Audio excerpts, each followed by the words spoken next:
Bienvenue sur Plus de Verre, laisse béton.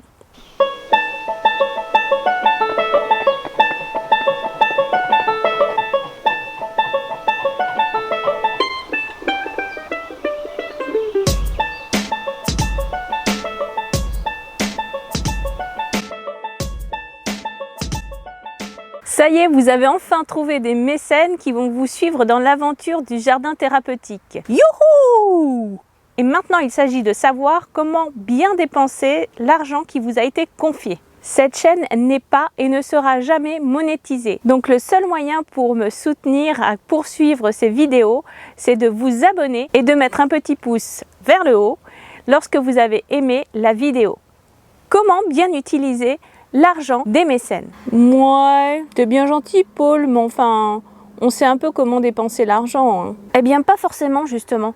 Pour en avoir discuté avec un collègue du réseau qui est professeur auprès d'adultes, il recense dans son secteur géographique des jardins à but thérapeutique et il a pu constater comme moi au travers de ces dernières années passées auprès de porteurs de projets ou de directeurs d'établissements, il a pu constater que ce n'était pas forcément les jardins où il y avait eu des sommes colossales d'investis qui fonctionnaient le mieux. Il me faisait part donc d'un de ces jardins dans lequel avait été injecté énormément d'argent, notamment de l'argent public avec une aide de la région, mais aussi des mécènes privés.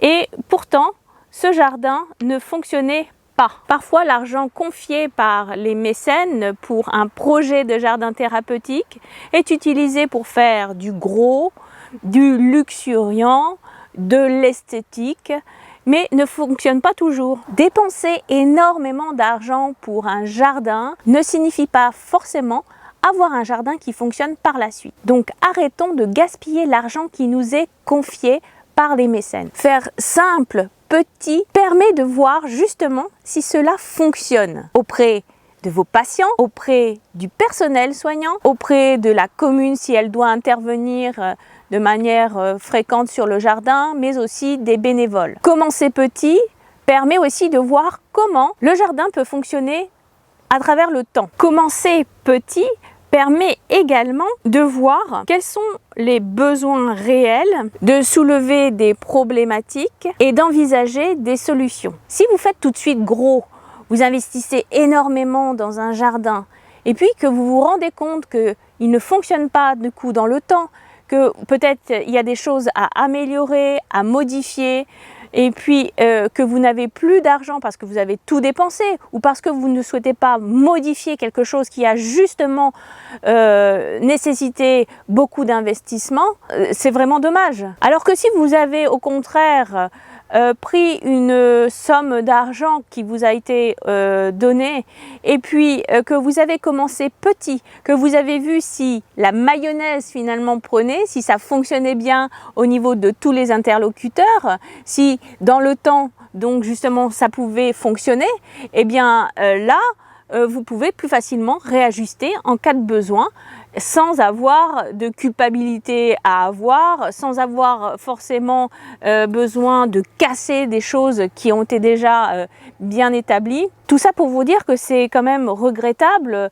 d'avoir mis autant d'énergie à chercher des fonds. On a vu dans une vidéo précédente combien il était difficile de trouver des fonds et aussi toute l'énergie qu'il fallait mettre pour trouver des mécènes. D'ailleurs, à ce sujet, pour ceux qui ne l'auraient pas encore fait, vous retrouverez mon bonus gratuit sur comment créer un jardin à moindre coût dans la description de la vidéo. Donc, arrêtons de gaspiller l'argent qui nous a été confié. Et c'est justement parce que la démarche a été compliquée de trouver des fonds que vous devez l'utiliser au mieux. Les porteurs de projets doivent gérer les sommes récoltées comme des bons chefs de famille. Dans une prochaine vidéo, nous reparlerons de comment entretenir le lien avec les mécènes qui vous ont déjà soutenu. Soyez donc de bons parents et soyez attentifs à la manière dont vous gérez l'argent des mécènes pour votre projet de jardin thérapeutique. Je vous dis à très vite sur Plus de Verre, laisse béton et d'ici là, prenez soin de vous.